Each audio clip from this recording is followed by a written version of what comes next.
Hello, once again, I welcome you to Marriage Without Tears channel. There is an issue that have been tearing the world apart. I'm talking of same-sex marriages, men getting married to men and women getting married to women, and Adam getting married to an Anthony and an Eve getting married to an Esther. It is something that is almost becoming normal in the advanced nations of the world. A lot of legal issues rising here and there, and a whole lot of countries have already approved it.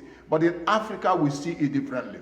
And I want us to look at it closely and see why it is so, and the danger that such a relationship poses to the entire society, even the individuals that are concerned in the relationship. Once again, the topic today is simply titled, The Dangers of Same-Sex Marriages. And I want you to pay me undivided attention. My name once again is Felix Okeke, and I'm your marriage counselor and coach. Look at this red button by my side. This red button, if you're not part of this channel yet, please click on it and get subscribed immediately and be part of this channel. Once again, let me define what marriage really is. Marriage is the consensual agreement between two adults for the purpose of sharing love and companionship, procreation, and advancing their God-ordained causes and visions. That is simply what marriage is. And over the years, we have seen all manner of marriages happening. But before we go into it, I want us to also take note of the fact that marriage by itself has a divine origin, because we cannot say a particular culture, a civilization, originated marriage. Marriage is the concept of divine. God is the one who started marriage. And if we must understand the purposes of marriage as concerned what we are doing now, we must also look at the heart of God and discern the heart of the maker, the heart of the originator. What actually does he want? Why did he create marriage? And I look at four things. Number one, he wanted the man and the woman to have a quality companionship, sharing love together in the advancement of their lives. That's the very first one. And he made them so different and yet put a uniqueness in them that causes an attraction between them. That is one. Secondly, he made marriage so that men through marriage can procreate and replenish the earth and take dominion. That's why he made marriage. So that a man and a woman coming together in a conjugal relationship will procreate seeds that will continue to flourish upon the face of the earth and replenish it and make the earth a glorious place to live. That is why he created marriage. Thirdly, he created marriage so that in articulating their visions and working together in trials, in temptations, in all manners, ups and downs, valleys and highs of life, they can form a bond that will make it possible for them to advance whatever vision or whatever dreams they may have upon the face of the earth, especially if they are able to understand what God has actually created them to do and pursue it. In coming together as one, they will be able to advance it better. That's the third reason. The fourth reason really is what I call spiritual reinforcement.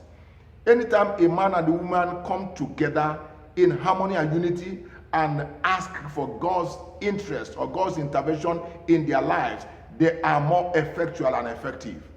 That is why God brought them together to work as one. That's what makes a wholesome couple, a man and a woman working together as one. Now, when we take it to the place where we are now, whereby many countries of the world, America, Canada, most of the countries in Europe, and some countries in Asia are beginning to give a legal backing to same-sex marriages, we discover that there is a problem somewhere.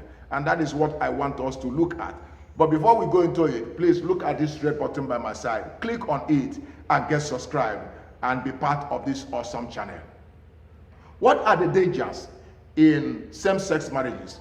Number one, same-sex marriages contradicts the very essence of what God intended to do through marriage. It contradicts it entirely. God did not create an Anthony for an Adam.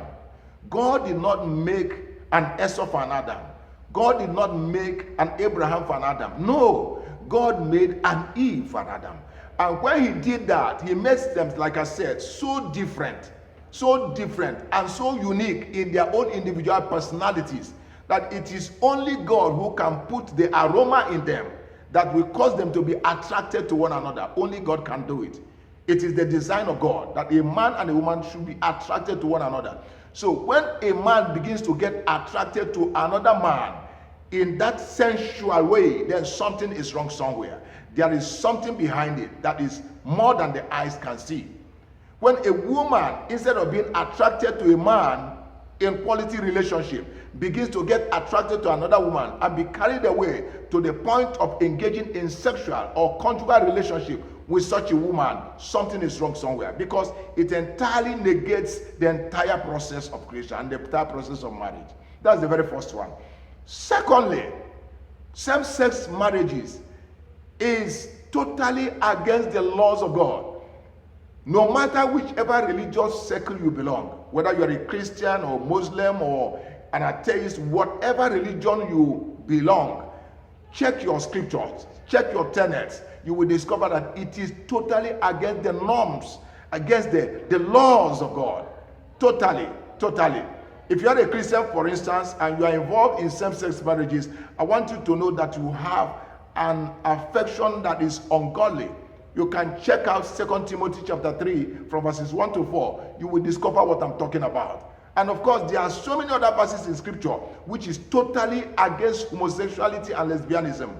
We block our ears, from hearing that simply because we decided to. There are so many laws, there are so many things in scripture that is against same-sex marriages, against lesbianism, against homosexuality. If you are really honest with yourself in what you worship, you will discover that it is against the laws of God. And of course, thirdly, it is anti-procreation. Why do I say that? I have not seen any other situation where people can procreate lawfully except within the confines of a man getting married to a woman. A man getting married to a woman. That is the only way you can procreate the way it is designed to be. Because even you, some of us that are homosexuals or into same-sex marriages, I want to ask of you, are you not the product of a heterosexual couple? If you are the product of a heterosexual couple and you have chosen to become homosexual, don't you think something is wrong somewhere? Of course, something is wrong somewhere. There is a psychological and emotional, upheaval, something that is happening inside of you which you cannot define. So you can as well prayerfully and go before God and ask for answers for some of these things, because you are having an emotion that is ungodly. It's as simple as that. So if you cannot procreate and you desire to raise children, who gave birth to those children? Why do you have to be allowed even to raise children that are given birth to by heterosexual couples when you yourself have decided to shortchange yourself from that process?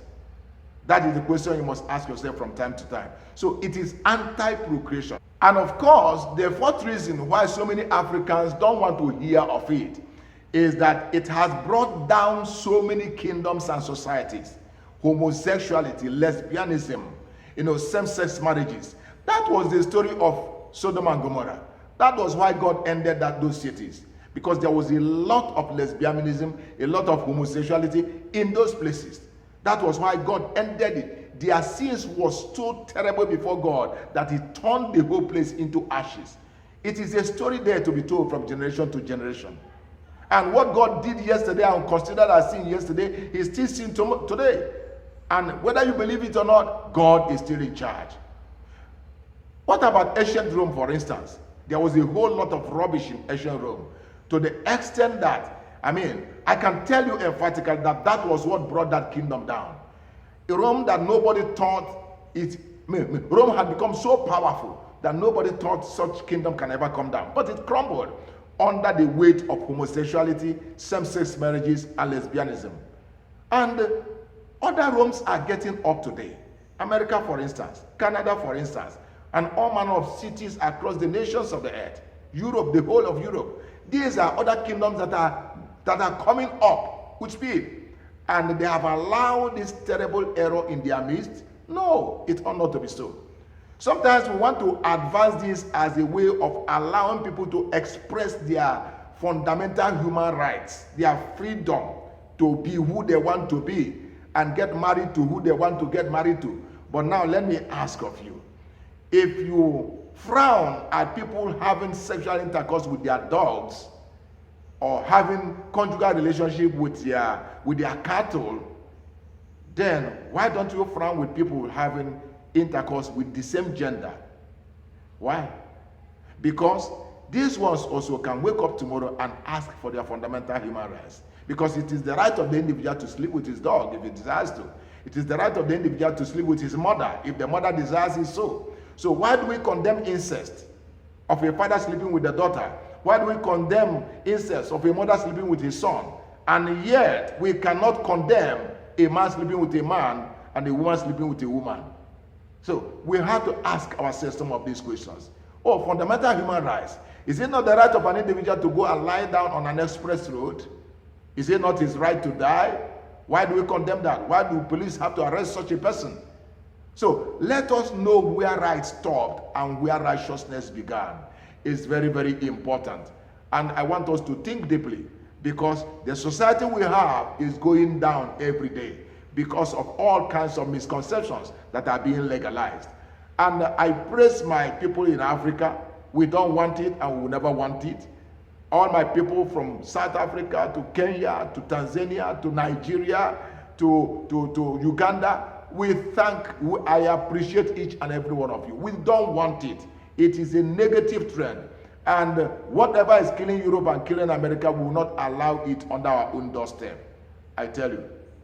I thank you. If you have a contrary opinion to some of the issues I raised in this very particular edition, please feel free to get in touch with me. Once again, look at this red button by my side, click on it, subscribe, and be part of this channel. Let's do this from time to time. And I'll be with you again, of course, next week with another awesome topic.